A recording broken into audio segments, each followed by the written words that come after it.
Evening world, welcome back for another episode of Real Talk with me, Emma G.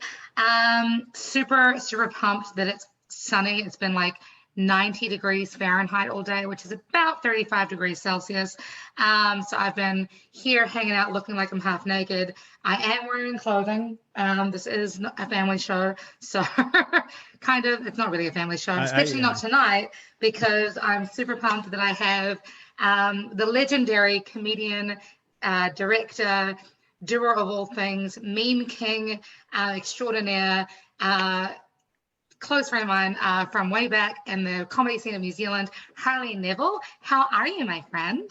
I'm good, thanks, and thank you very much for having me. That's a hell of an intro you gave me. That's great. I'm all about. I need to take you with me. Sorry? Yeah, I need to take you with me places, and you can just introduce me like that. Yeah, it'll be like Daenerys Targaryen. You know, like every time I walk in the room, you whip him beforehand and go, Harley Neville, comedian, breaker of chains, mother of dragons. You know, breaking all the boundaries. Yeah. All that stuff. Yeah. Well, thanks for having me. I'm honored and flattered, and I'm glad you asked. Although I'm a little unsure, Emma G, of these crack of dawn call times. Do you have any idea what time it is in New Zealand? It's 11 o'clock in the morning, bro. Wake up. 11 a.m. For crying out loud. Yeah. I tell you, like my sleep pattern has been like completely screwed up, because normally I'm awake at 4:45 in the morning, which is like unheard of as a creative human being. But these days I'm awake until 2:30 in the morning, and then I'm awake, like I wake up now at like 7. I don't. Right. Well, why would you do that? I'm not sleeping. Horrible. I don't know. I'm like, quarantine has like been almost a godsend for me, because I'm in this massive creative mode and my brain's just like going a million miles an hour. Yeah. But yeah, I don't even. Yeah. I'm only odd. Yeah. Well, so tell me, like, for people who don't know who you are, besides my attempts at being the hype girl of the Saturday evening here in DC, tell us who you are. Well, I'm a film producer from New Zealand, and I do a sort of a variety of creative things like acting and writing and some stage comedy and stage poetry and just bits of everything, really. But basically, when people ask, I just say I'm a filmmaker because it's sort of suitably broad. But I've got a couple of things out in the USA at the moment. Actually, I've got if people hit Control T for new tab, they can go and look right now for I Survived a Zombie Holocaust, and also for Killer Sofa. These are 2 feature films that have just kind of recently come out. Well, they're out in America, and they're on like Showtime. Well, I Survived a Zombie Holocaust is on like Showtime and AT&T and Xbox and all these other places that you can get it. I think it's actually on Amazon Prime as well. So great. For anybody who is, because I'm stalking you silently. Okay, awesome. Well, it's a film about a sort of a low budget, B grade zombie film set being shot in small town New Zealand, and then meanwhile a real zombie outbreak occurs, and the set gets overrun by real zombies, and hilarity and frights ensues type thing. Yeah, so it's a great wee film. So if people get the chance, go have a look for I Survived the Zombie Holocaust. But yeah, so that's kind of what I do, just making movies and other bits and pieces. And then regarding sort of, because did you ask me how COVID has even affected me? You didn't ask me that. No, I haven't yet asked that yet. No, that's We're going to talk about that. Cool. Calm down, bro. Cool. Sorry, I'm getting ahead of myself. But yeah, so that's what I do. I make movies and stuff and other creative bits and pieces. Well, since you brought it up, then that's awesome. I mean, we're still in quarantine over here, but you guys have gone down to level 2, whatever the truck that means. But like, how is life as a full-time creative, full-time filmmaker, full-time durable things? Like, what has quarantine done for you with for your career? Yeah. Well, I mean, it hasn't affected me as much as the average person who has like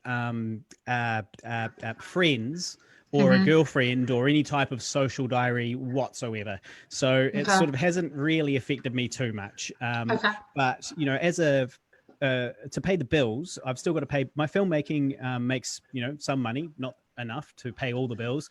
So to do that, to survive, I also work in live broadcast television, and that's kind of the main thing I do to pay bills. I'm a freelancer in live broadcast, and so before COVID, I was very, very, very busy, and then suddenly with COVID, that's wiped out virtually all of my work, because most of the things that you're broadcasting are big events, for example, rugby games or concerts or anything like that involves getting people together.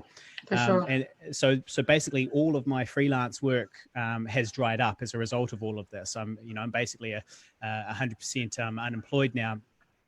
That's but tough. But it's actually okay, because in an Image show exclusive, I'm actually announcing that I'm going to be moving. I've just given notice to my flatmate, and I'm going to be moving from Auckland to Dunedin in about 4 weeks. So you heard it here first, people. That's amazing. I love Dunedin. So just to play devil's advocate here, for anybody who's watching from America, I know that Stu is here, Mark is here, and Jamie is watching, and a couple of others that I am not connected with personally on Facebook, so I don't know who they are. But a flatmate is a housemate or a roommate, depending on which part of the states you're living in. Yeah. For me, it's weird. Dunedin, not Dunedin. Yeah. For me, it's a little weird that Americans call it a roommate, though, because you don't share a room. I know. You don't share one room. No. You share a whole flat, a whole house. But yeah, all right, housemate. Yeah. So yeah, I'm going to move as a result of all this COVID stuff. It has affected my life quite majorly, because basically all my work's gone. So I'm thinking, well, now's the time for me to probably head back to my home city and try and buy a house. And I figure awesome. now's a good time, because there's going to be a recession, and I want to have my own roof over my head, probably, and have other people paying me rent rather than me living under someone else's roof and paying them rent. So that's kind of my logic. Kind of get in there and get it now, while I still can. What area of Auckland are you living in at the moment? I live in Kingsland, which I'm what's known as a trendy Kingsland hipster, and it's all around here. It's all beards and craft beer. Like we've got two. If I go out of my driveway, if I turn left or if I turn right, I bump into a craft beer brewery where you can go and buy your craft beer directly from the tap. So, if you ever make it over to Washington. If you ever make it over to Washington, D.C., the equivalent would be 8th Street Corridor or the Wharf. Those are kind of our craft beer, snobby, funky, hipster places. Yeah. Well, when we all get through all of this this COVID silliness, I'll pop over there for a visit sometime. That'd be great. So Dunedin will be, I love Dunedin. I've played there several times, both with my old band, Static Era, and solo. This is a weird question. Are you going to move on to the steepest hill in the world? Well, actually, there are houses for sale on the steepest street in the world. The steepest street in the world is called Baldwin Street, and there's actually a house for sale right now on the steepest street in the world. But I don't particularly want to live on the steepest street in the world.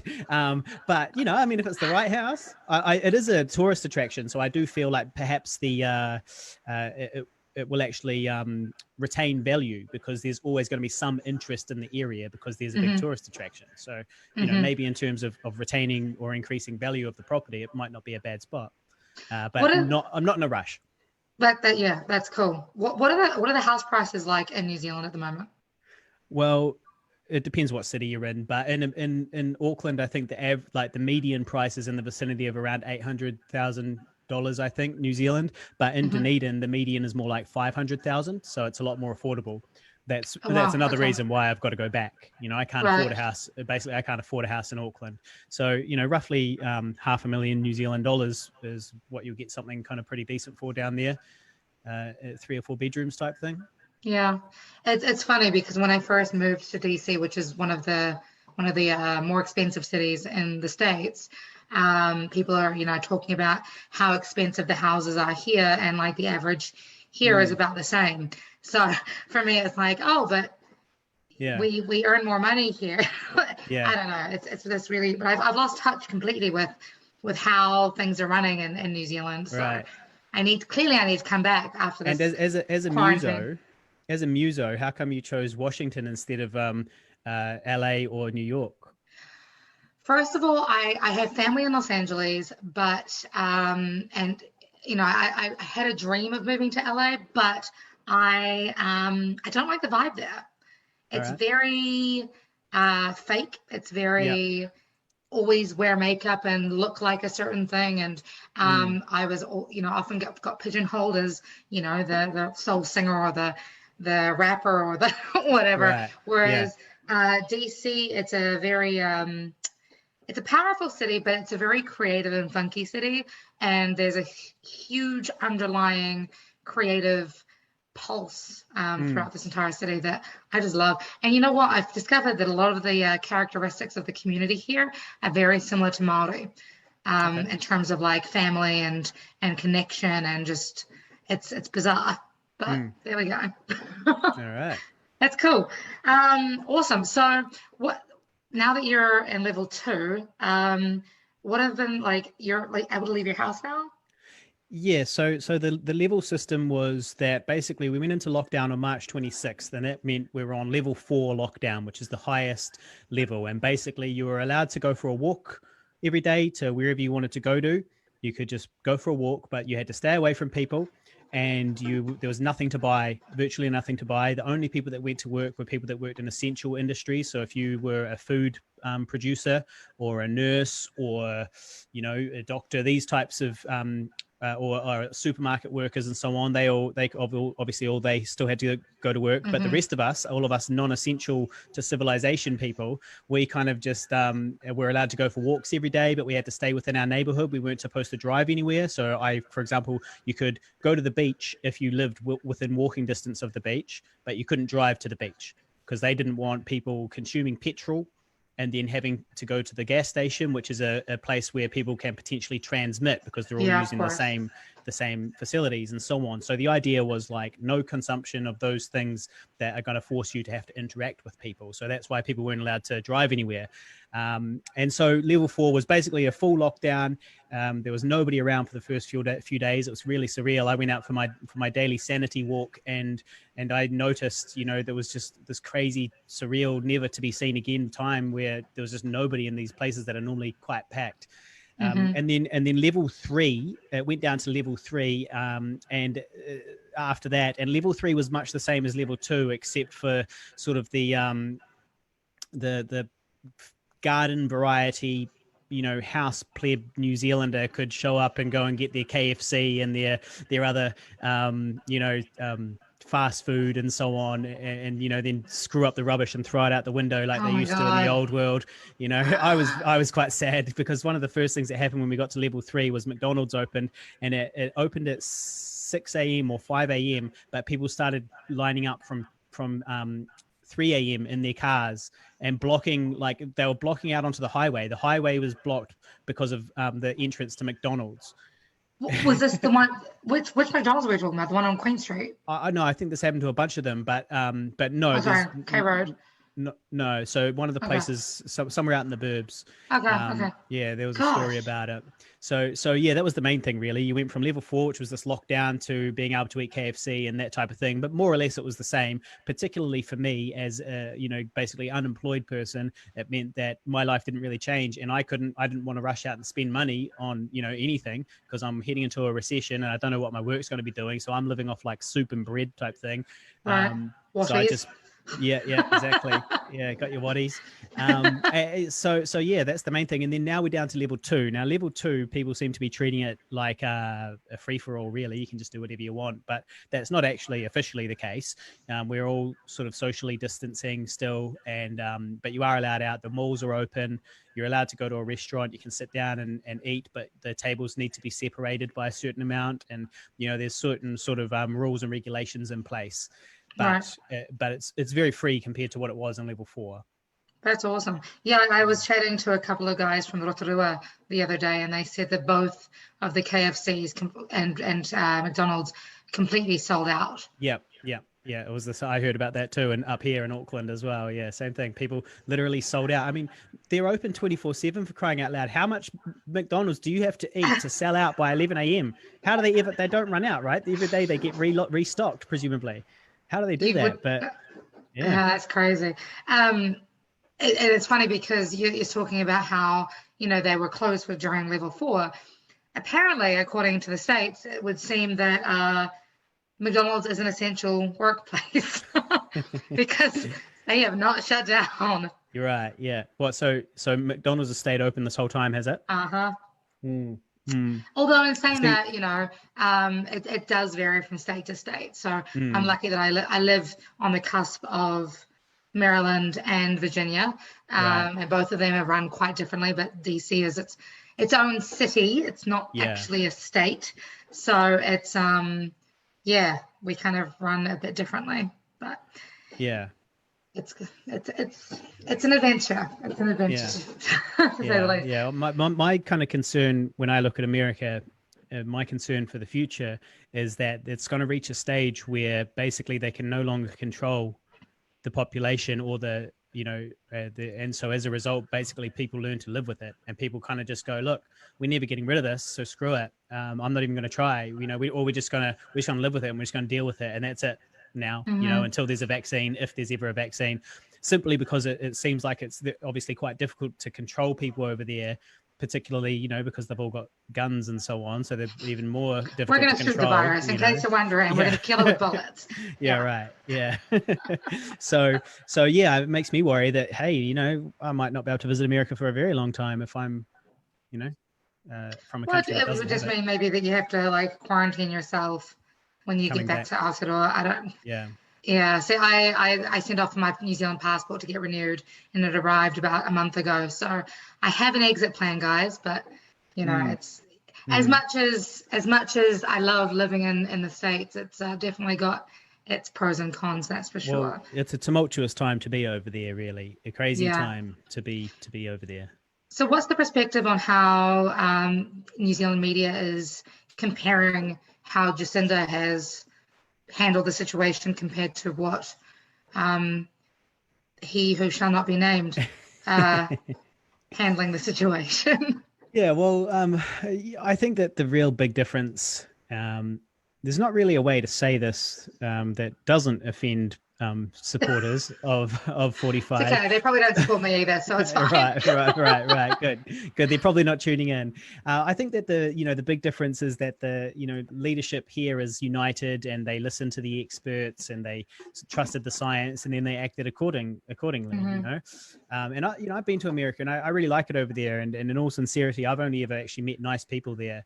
I really like it over there. But as an outside observer, if I may offer some opinions, from my perspective over here in the never land of the long white cloud, is that the USA, the entire system sort of seems a bit broken. Like the very fact that an unqualified hedge fund baby reality TV star businessman can buy his way into the top job in the world, shows that the system is, a little bit corrupted. He's not even a politician. He has no idea about diplomacy. And yet this is the guy they gave the top job. It's, it's like, this is the guy that America thinks represents them best on the world stage. The rest of us are putting our best foot forward. Our brightest, most able people represent our countries, and this is who we put forward. We put forward like Jacinda, who represents New Zealand, and she's kind and she's funny and smart and all that, but she's also decisive, and she doesn't fuck around, but she also will give you her stern mummy voice as well, so she can be direct and all that as well, and I feel like that represents us really, really well. And yet for whatever reason, this Trump situation sort of happened where this, great nation puts forward its worst foot effectively, and then they've got, it sort of gets worse. And this again, I'm probably going to maybe offend somebody, but it's okay. The two I see, Mike Pence is, a creationist, right? He's a creationist, and it's unclear to me as to whether he's a young Earth creationist or an old Earth creationist. But either way, he's a creationist who obviously takes the Bible in that very literal sense, and so presumably he sort of believes that the Earth is approximately 6,000 or 7,000 years old, which is what it says in the Bible. So I don't know. It's not that stuff's not open to interpretation. Like all of the various disciplines agree, like archaeology and geology and anthropology and biology and astronomy. They all agree that the Earth is definitely older than 6,000 years old. So, how can it be that a person who openly believes that the world is 6,000 years old can get into the second most sort of powerful seat? It's, for me, that's just crazy. It's insane that you've got sort of these two people. You've got basically everyone's putting their best foot forward, and America puts forward Beavis and Butthead. That is an accurate analogy, my friend. Yeah. So no, now it blows my mind because I didn't realize, having grown up in New Zealand, although my mother grew up here in the States, each state's education system it changes drastically depending on which state you grew up in. So I think, unfortunately, a lot of the states having that same mindset as Beavis and Butthead in terms of the education system. You don't know what you don't know. Yeah. So if all you know is television, unfortunately, that's probably what you're going to gravitate towards because you don't understand anything else, which is nothing against the people. It's just the system is fucked. Yeah, it does seem a little bit broken. Looking from the outside in, it seems a little bit broken. That really disappointed me when a reality TV, millionaire businessman bought his way into the top job in the free world, in the Western world. I couldn't believe that because I thought they'd have checks and balances in place to stop that type of thing. Because obviously, not just anybody can say I'm going to be the president of the United States. And if Trump didn't have a lot of money and those connections that he has, he never would have become the president of the United States because he's not brilliant enough. And you've got to be brilliant to do that, he bought his way in, which sort of, I don't know, it's definitely broken. Well, I'm hoping that this quarantine, this pandemic that we're going through is really going to help be the catalyst. The catalyst, thank you, yep. For some really significant changes that need to happen worldwide. Yep. The things that are happening in Russia, the things that are happening here in the UK and Australia. There's a whole bunch of misdemeanors happening that we just need to rejig, I think, quite considerably. But I love that New Zealand media is covering everything so thoroughly. Where American media is very much all about America, so which is fine. DC at least covers a lot of international things as well. But moving on. Yeah. Oh, sorry. Yeah. Oh, well, I was just going to say, sort of further to that, your point, because you said that COVID, you feel like it could be the catalyst for change, for positive change, and I think that's sort of right, really. I think there's quite a few sort of silver linings, there's a few positives from COVID, which is a little insensitive, obviously, for people who are losing loved ones during this crisis and losing their livelihood and all that type of thing. But I do kind of feel like there's actually quite a lot of positives. It's people are sort of spending time with their families, and pollution and mindless consumerism are at an all-time low, and entire populations of grubby humans are being forcibly taught the importance of washing their hands. Like there's a lot of good things here. So you never know, but COVID might actually, if in the face of climate change, COVID might actually be the savior of humanity. Yeah. Yeah, it might force us to change our ways. And obviously, if you have a business in the old world and that business goes under, and now it's the new world, it's the post-COVID world, and these new businesses are coming up from the ruins, sprouting out of the ruins. Now, if you're making a new business in the new world, you're not going to build it on that old fossil fuel model. You're not going to have, if you have to have a company car, you're going to crunch the numbers and you're going to go, oh, well, hang on, having an electric car is more expensive initially, but then over the course of its life, it works out to be better value for my business. And then same with like solar and all these other things, that you're going to use more sustainable, cheaper, cleaner things that allow you to, operate better. And they also, you can buy like carbon credits and stuff. So you get sort of, there's incentives to use these types of things. So I feel like in the new world, these companies that are coming through are going to be a lot cleaner and greener. How are you pivoting your filmmaking business and what you're doing as a creative? Like obviously work has dried up for the moment, but have you actively taken any steps forward to figuring out how to, produce or create or move forward in the time of post-apocalypse? Well, I'm not sure. the issue is that I'm still trying to figure it all out myself. So I'm like, well, what do you do next? You know, like to quote Littlefinger from Game of Thrones. I don't Oh, know if okay. that I or don't not. I don't know Game of Thrones. I'm sorry. Okay, that's fine. You don't need to. The point is the same, which is there's a quote from Littlefinger, a character in Game of Thrones, and he's talking about all the mayhem and chaos around them, and he says that chaos is not a pit, it's a ladder.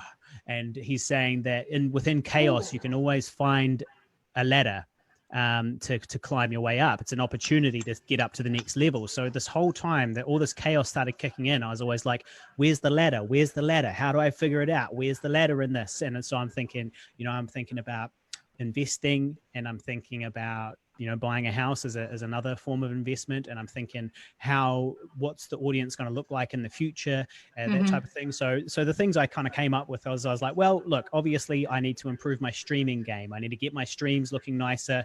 I need to do more streams and that type of thing. And so as a result, in order to kind of maintain, those relationships, I've been doing like more consistent podcasting. I do a podcast once a week. It's called the Guy and Harley podcast. I do it with my best friend, Guy Pigden, and he is the writer-director of I Survived the Zombie Holocaust and everything else I've made in the last 20 years, basically. So it's a show about love, life, and loss and the pursuit of filmmaking glory. And every Thursday we record it at 7 p.m. New Zealand time, and then live on Twitch and YouTube. And then the next day I release the edited version for Spotify and iTunes and all that type of thing. But so as a result of all this COVID stuff, it has meant that I've been a lot more consistent. We used to just do it whenever we did it, whereas now it's like, okay, we've set a time. We do it every Thursday, 7 p.m. And so it's actually kind of increased our engagement and reach and all that with that audience. And so just in general, I'm kind of like, I figure that somehow my future has to be paid for via sitting in this chair looking at this computer, and I'm been really working on that, this last while, building my passive income and developing my followings and increasing the quality of my output of my things like my stream and so on like that. Yeah. So as a podcaster, do you get much I assume that it's similar to being a songwriter and a musician, and that you get paid for your streams, or how does that work? Sort of. So we get a little bit of like Patreon money from our Patreon supporters. They'll tune in and they'll support us, and people give us sort of tips, and they can donate via Twitch during the live stream. They can throw bits at you, which are these little I don't know, like they're worth 1 cent each, so type thing.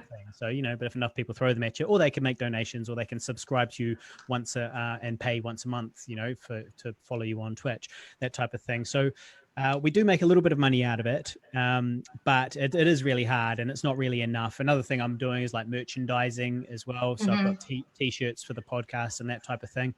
So yeah, but the truth is that my monthly income is probably in the vicinity of like $200 a month or something like that, which isn't much, and it doesn't sound like much, but it is something, because what I do is it's passive online income, right? And that's what you want, passive online income that's going to last forever and just encourage you to do what you do. And then so what I do with that money is I let it build up, this passive income, I let it build up, and then I take that passive income and I invest it in stock, because it's not my money anyway, it's free money from the internet. I invest it in stock, and then now I've got my passive income building a passive income. I love that. Yeah. I love that. So it is growing. It's growing exponentially, but it's doing it slowly. But I do think it'll reach a tipping point at some point. Do you invest in New Zealand companies, or are you investing in overseas things? A little of both. I mostly invest in New Zealand funds. So a fund has a whole bunch of companies. So it might be the top 50 companies in New Zealand. And my logic is that I want to protect my money. So I want it to be diversified. So what I do is I have some money, say, in the top 50 New Zealand companies, and maybe I'll have some other money in a fund of Asian companies or European companies. And it's kind of just spread out a little bit and diversified, so that if it all goes, if New Zealand's economy goes down, maybe Asia's economy might go up, and it kind of evens out at the overall at the end of the day.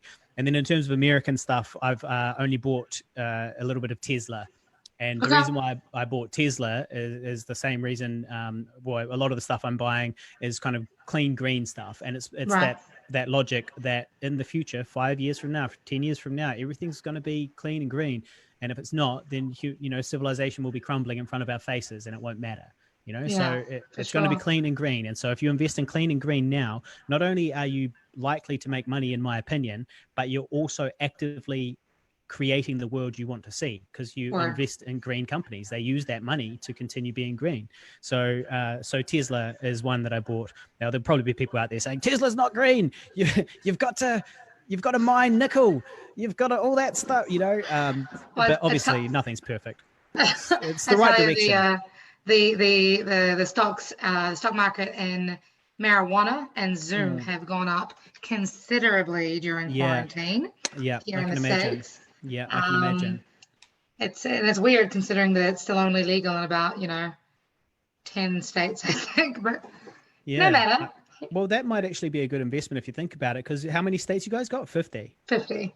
Yeah, so if only about 10 states have legalized it, but that it's a slippery slope now, and it'll be legalized in most places, I think. So if you invest in the weed companies now, you have to choose the right one, I guess, but presumably there's quite a lot of room for growth there, from 10 states to 50 states. Was that a pun? That's cool. You're right. I being the creative brain that I have, I get so bogged down in the business aspect of musicpreneurship and creation of music, but I forget that stocks are a thing. So good reminder, Mr. Dr. Harley Neville. Yeah, well, look, if you're joining, I can send you a link and I'll get a referral. We'll both get free referrals, referral money. Making them gains, bro. Exactly. That's a passive income. If I get you to sign up, I will get $5 for free. Nice. You can get like 2.5 cheeseburgers with that. That's awesome. Yeah. Unless, I don't know, have cheeseburgers gotten more expensive in New Zealand now? To be honest, I haven't bought a cheeseburger in a long, long time. I try to avoid those fast foodie places. That's not a bad thing. I'm vegetarian, so there we go. Right. Yeah. I'm V-curious. Oh, okay. Yeah. But I'm not actually vegetarian myself. So I support the ideology, though. The logic behind it. For sure. The environmental impacts, the animal cruelty factors, I support it all. And I'm just basically, I don't eat too much meat, but I'm just kind of lazy and not disciplined enough. Well, my housemate's very strict vegan, so most helps. of my meals are very vegan anyways. I just add cheese and I'm like, oh, look, I'm being fancy. Yeah. Cool. So how are you maintaining, how did you maintain a relationship with your audience during quarantine? Were you able to, besides the podcast, or? It was pretty much just the podcast. I mean, I would love to post more on social media, but the crippling self-doubt doesn't allow it. No, I'm pretty good at posting, but I could probably post a bit more, I could probably post a bit more and maybe expand and maybe it'd be great if I did a bit more YouTube type vlogging type stuff as well. Yeah. So there's always room to improve, but yeah, to be honest, aside from the podcast, that's really been it. But I mean, I do the podcast every single week, so it is quite. I do sort of chat to them regularly anyway. Yeah. But yeah, that was it really. What's okay? So I'm gonna just pick on you for a minute. Okay. The crippling self-doubt thing, that is like a huge, I don't know, I've had 3 conversations in the last week with 3 other Pākehā men from New Zealand, Pākehā meaning European descent, and every time I've chatted to somebody, it's always come back to this whole like, oh, I don't want to, I'm a little bit too awkward for that, or I'm not good enough for that, or I don't like the way that I look, or whatever. There seems to be, and like I left New Zealand 5 years ago with this whole thing of like, okay, let's push the boundaries a little bit. But I was hoping that New Zealand culture may have like come out of this whole self-doubt thing. Do you think that, and to bring this back to the whole quarantine thing, I feel like quarantine has been like this really beautiful opportunity for people to start liking themselves because they're spending a lot of time with themselves, right? Do you think that has had any effect, or why is there still so much self-deprecation going on? Well, I think that part of it is that it's fictional. It's purely comedy. It's, the self-deprecating sort of humor of Kiwis. I think that we have quite a bit of self-deprecating humor here, and so it's always, it comes across. But yeah, I mean, I don't know. I'm probably not. Probably don't actually have that much crippling self-doubt, but I do definitely. Sometimes maybe I just don't have like motivation. Like I'm like, I know that I've got this brilliant, funny thing that I can do or release, but I'm like, I'm not motivated enough to actually make it happen. And then I think of that as being crippling self-doubt, when in reality it's laziness. So I don't get that thing done. So yeah, but yeah, I do think that we have a certain underplayed type culture, and we tend to kind of be modest when maybe we don't need to be, and Right. we shouldn't be. Yeah, interesting. Okay. I'm not sure if quarantine has fixed that or not. I mean, for me, if anything, it could have made it worse, in the sense that now I've kind of forgotten how to talk to people in real life. I've barely spoken to real humans for quite a while, and it's only just recently, and that we reached level 2, that I've actually started getting out and interacting with people a bit more, which has been lovely. But yeah, it probably has affected my ability to kind of communicate clearly and be a normal person. Do you live by yourself?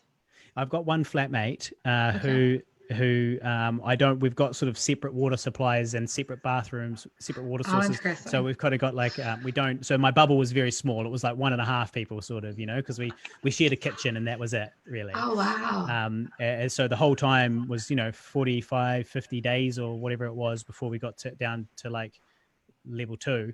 And that whole time it was just spent with this one guy. But we get along, so it was fine. And also because we have our own space, it was fine. Yeah, so you don't have to revert to like turning your baseball cannibalism into no, I was gonna say like cannibalism. I was gonna say like the Wilson turning the volleyball into like a human being or something. Yeah. Well, that was probably, if it had kept going, that might have happened. Yeah, I tell you what, I bought a cat, so that's what I. Nice. Well, that's good. You bought a friend. That's amazing. I'm going to buy, my plan when I get to Dunedin and get my house is I want to buy a puppy. I haven't had a dog in a long time. Nice. But I had a dog for 13 years and I loved him dearly, but eventually he died, and the silver lining of him dying was that I could then travel internationally a lot easier, and I didn't have this obligation that I had to kind of worry about. But that was 10 years ago since he died. So now I'm probably starting to feel like I'm probably ready for another dog. So when I get my own house, puppy time. Puppy time. So what's your timeline for moving to Dunedin? I'm going in 4 weeks. I've given notice here, and I'm moving in 4 weeks to Dunedin. Yeah. Holy guacamole. Yeah. Have you already found a house or? No, but I do. I'm from Dunedin, right? So I have some friends and family down there. So I've got somewhere to stay. So I'll get there. And once I'm there, I'll start searching for a house. Hopefully I'll find something appropriate that I can afford. And then eventually I'll move into my place. That's amazing. I'm so excited for you. Yeah, it is pretty exciting. The big concern really is that the property market might be going to dip for quite a while, because there's going to be more properties on the market, because there's going to be all these Airbnb people who no longer can Airbnb, so they'll be maybe looking to sell. There'll be generally less renters around because the university won't have as many international students. We won't have like as much short-term tourism accommodation. We won't need as much of it. So what this is all going to mean is that there's going to be more houses on the market in that city, and probably lower rents. And so here I am. I'm about to buy at a time when it's actually the prices are really, really historically very, very high. But I suspect that over the next while, it's going to consistently be dropping for however many years as we go through all of this. So the concern, obviously, with that is that I'm going to buy at a peak, basically. It's going to be going down in value. Eventually, the interest rates are going to go up and the rental rate might go down. So what I might find is I'm paying off a house, which is worth less than I bought it for, and I'm renting it out for less than, I would like to, and I'm paying a higher interest rate than I would like to as well. These things could all happen. That's kind of my worst case scenario. So hopefully that doesn't happen, but it might. Can you not wait a little bit longer to buy them? I would like to. The main issue is that at the moment I'm getting the wage subsidy from the government, which makes up for my missing work. But that wage subsidy goes for a finite amount of time, and Gotcha. it finishes in June. And when that finishes, suddenly now I'm losing money every week that I pay rent in this place, and this is quite an expensive place. So every week I'm paying, quite a bit of money for this place, but I don't have income. So the longer I leave it, the less likely I am to even be able to buy a house. So I need to get down there while I still can. Gotcha. What are the median rents on houses these days in Kingsland or in Auckland? Well, I'm not sure what the median would be, but I know, like, I'm paying $255 a week plus my bills. So that's okay. just So that's very comparable. Very comparable to here. to there, right? Yeah. Yeah. So yeah, this is the most I've ever paid, though. I've never paid this much rent in my life before, but this place came up when I needed a place, and it was kind of perfect, and it's got an ensuite, and I'd never had an ensuite before, so I got carried away, and now here I am. Okay, great. Yeah, so good. So good. I never want to have to share a bathroom with anyone ever again, but I'm probably going to have to. Well, not if you buy your own house. Yeah, your own ensuite in there. You'll be sweet. Yeah, but I'll need flatmates as well, so I'll still have to share a bathroom with these people that are going to be moving in, I assume. We'll just be very, very picky with what kind of house you buy, Yeah, and what kind of flatmates. Angie Sanchez Villa says that she's going to miss you when you leave Auckland. That's lovely. Angie's a filmmaker in Auckland as well, and we've worked together on several projects. So awesome. Yeah, shout out to Angie, and yes, don't worry. The plan is actually that I do sort of ultimately intend to come back, but once the film and TV work picks up again, because at the moment I might as well go while there's not much work in Auckland. That was my logic. Well, I was trying to move down and buy a house before all this, but I was worried about losing all my work and my contracts because I'm a freelancer. But that's all been taken away by COVID. Hallowed be thy name. And so it's changing the future, but it's giving me this opportunity, to go down there and get it sorted. Dunedin's a stupidly creative city, town, area, City. like there's so many things going on there. And I think one of the really beautiful things that this pandemic has brought out is that there's a lot that we can do online now. Yeah. That we didn't even think that we could, we didn't even approach the idea of like doing conference entertainment. And I've got a filmmaker friend here who teaches people online how to take good selfies and like doing all these like virtual photo shoots, and it's insane. It's insane. That's cool though. It's opening lots of doors. Yeah. So what other silver linings do you feel that coronavirus has kind of brought for people? Well, like I said, all that cleaning of hands and all that stuff, I think is pretty great. For me, as a sort of a germophobic bachelor in my 30s, it hasn't really actually sort of affected my day-to-day life too much, because I've sort of been isolated and celibate and not touching door handles for years. Right.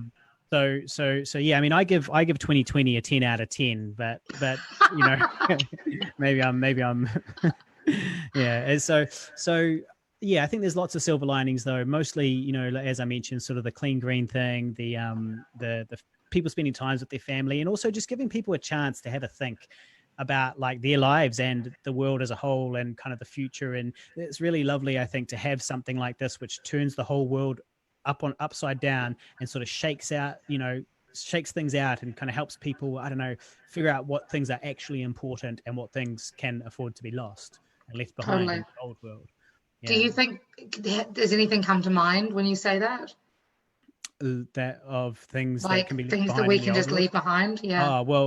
This is why I was so disappointed to see all the people lining up at McDonald's, because I kind of had hoped, because at the end of the 4 weeks of lockdown, I felt as if the new world was upon us and it was about to grow, and that us as a country might sort of come out of this lockdown a bit more woke and kind of ready for the change that's coming. And then so when I saw everybody rushing off to McDonald's, I was like, oh, actually maybe not, maybe the status quo will remain.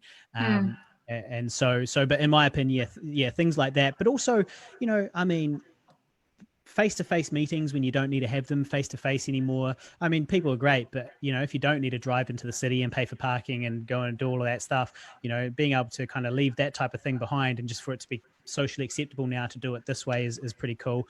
And then like handshaking, let's leave handshaking in the old world. We don't need that. It's look, here's what I think. I think what we do is we just touch our heart when we see each other. We touch our heart. And what that means is, my heart sees your heart. I hello. love that. Welcome. Hello. My heart sees your heart. And you're not touching. Yeah. You just made my heart happy. Just so you know. Feeling emotional right now.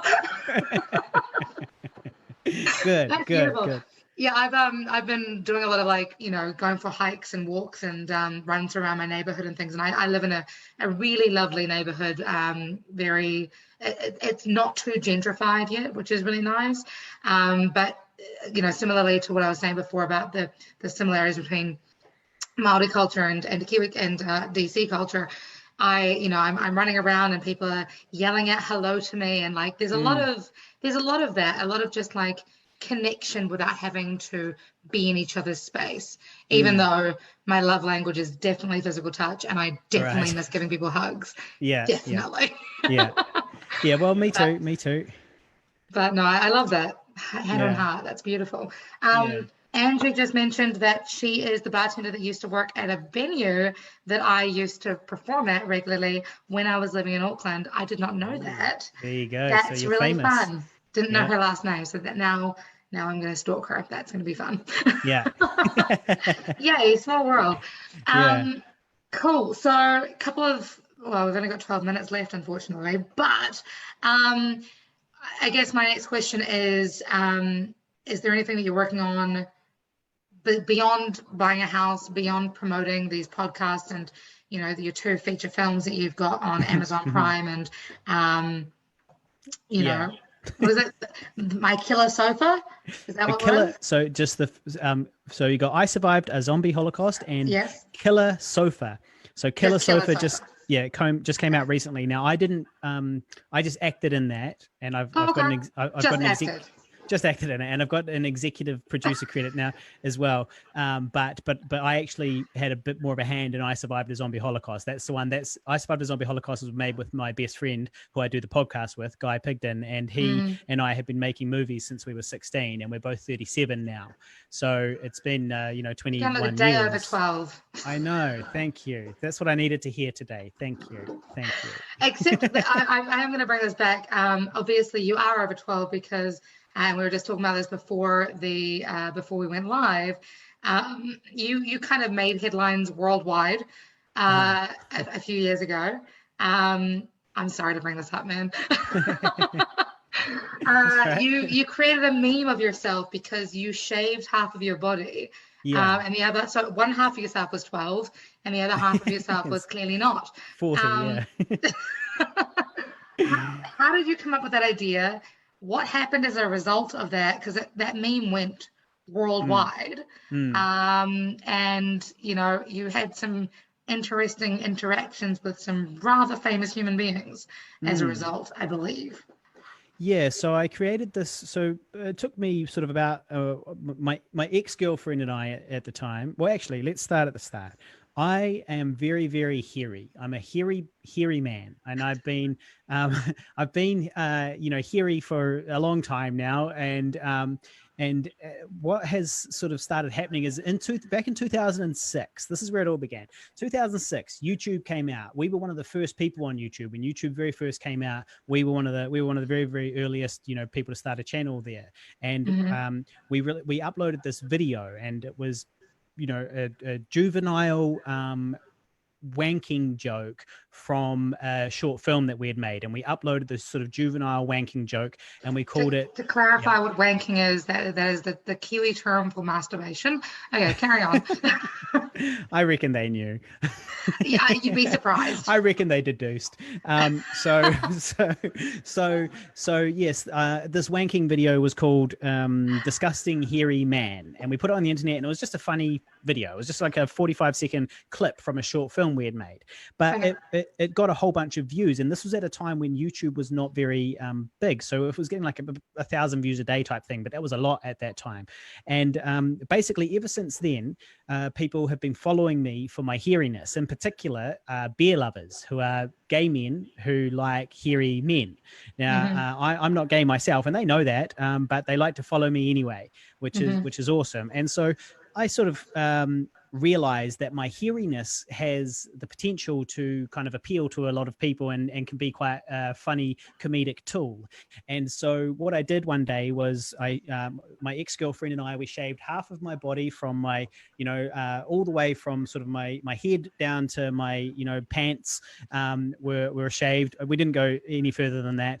And didn't shave your legs? No. Well, I had pants on. I had pants on. Yeah. So I shaved half of my body. I put the image on the internet, and I didn't really think that much about it. I just put it on Reddit. I put it out. I didn't even watermark it. I just put it on the internet, and then it went viral, and it went everywhere, and put it on, like, people put it on BuzzFeed and put it in all these places, and millions of people saw it. But I hadn't monetized. I hadn't watermarked it, so there was no way to sort of link it back to me. And so millions of people are seeing it. People are putting it on BuzzFeed. BuzzFeed is putting ads on the the pages that people are looking at. Someone's making money somewhere, but I'm not seeing a single cent of it because I foolishly didn't watermark it. And even if I did, they could just use it without, they're not going to pay me.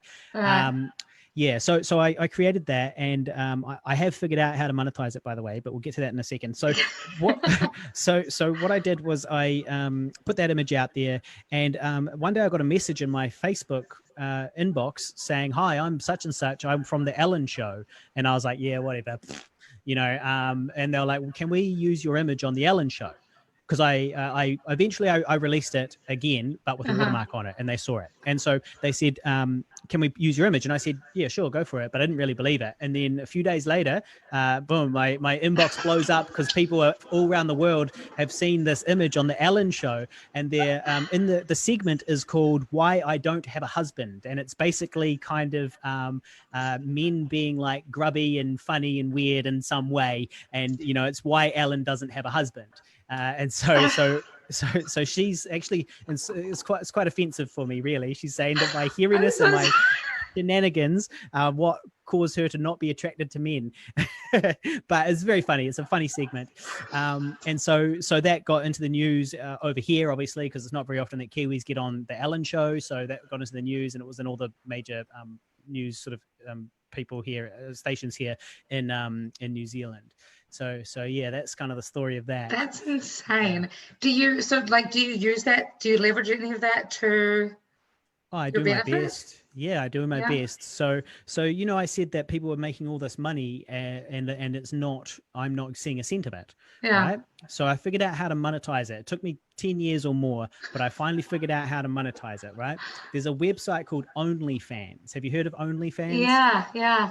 Now, typically it's for porn. Well, it doesn't have to be porn, but you can basically, you're a social media influencer and you want to give people kind of a risque sort of inside, scoop, inside lane where they can see you like whatever in your undies or whatever you decide to do. And you charge people per month for a subscription. Now, what I did was I said, okay, I'm going to start collating all of these images that are already on the internet into one news feed on my OnlyFans. And so it's images of me from I Survived the Zombie Holocaust, because I acted in that. And I'm very hairy. There's a hairy scene in it. And, the meme and my other memes and all this other stuff that's already out there on the internet. And I'm collating it in one place, and I'm standing at the door charging people $5 to get in. And so $5 a month. And they just are sort of seeing a lot of images that are already out on the internet anyway. So it's no skin off my nose. There's a few exclusive selfies, but I'm not doing anything that I wouldn't want my mum to see type thing. It's all very PG because it's only $5 a month. I'm not going to be doing too much for that, If they're paying $100 a month, wow. Yeah, hey, well, that's a different thing. Yeah, exactly. So that's been really good, actually. So OnlyFans has been a real good one for me because now I can sort of monetize this interest I have from the beer lovers. So if anybody out there, if there's any beer lovers out there that would like to go and check out my OnlyFans, I've used a top secret alter ego so that nobody can find me. My name in real life is Harley Neville, but my name on OnlyFans is Hairy Navel.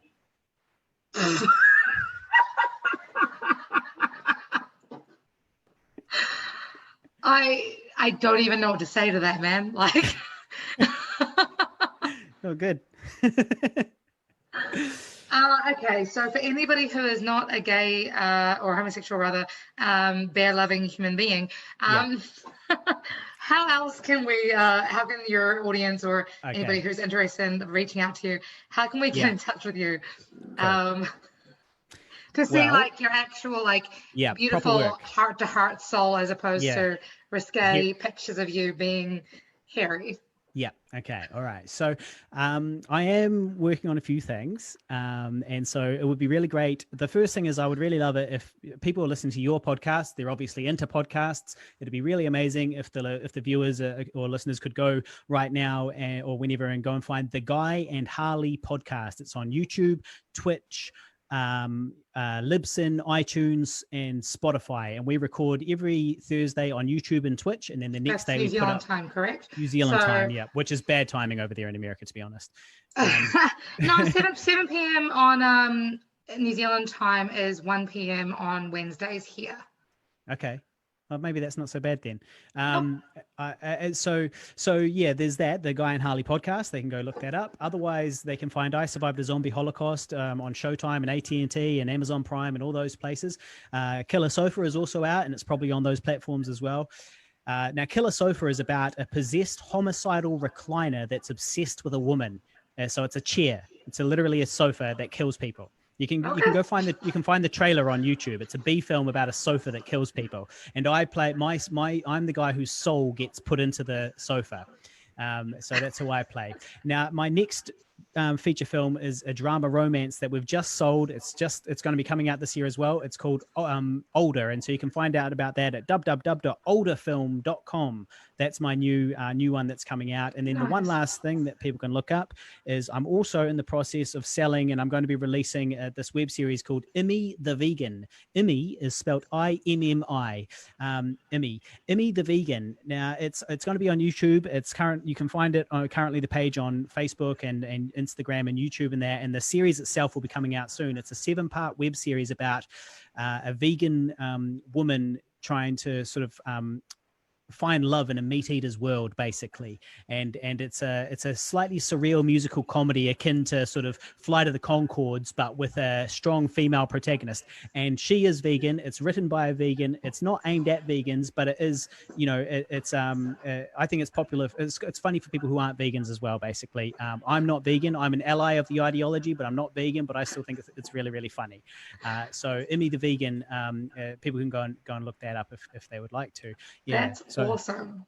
All the things. All the things. From Auckland to Dunedin to the rest of the world. Yeah. That's amazing. Yeah. Harley, absolute pleasure to have you on the show. Thank you so much for your time, for your love, for your heart connection, and just for your ridiculous sense of humor. I love it. I've missed it very much.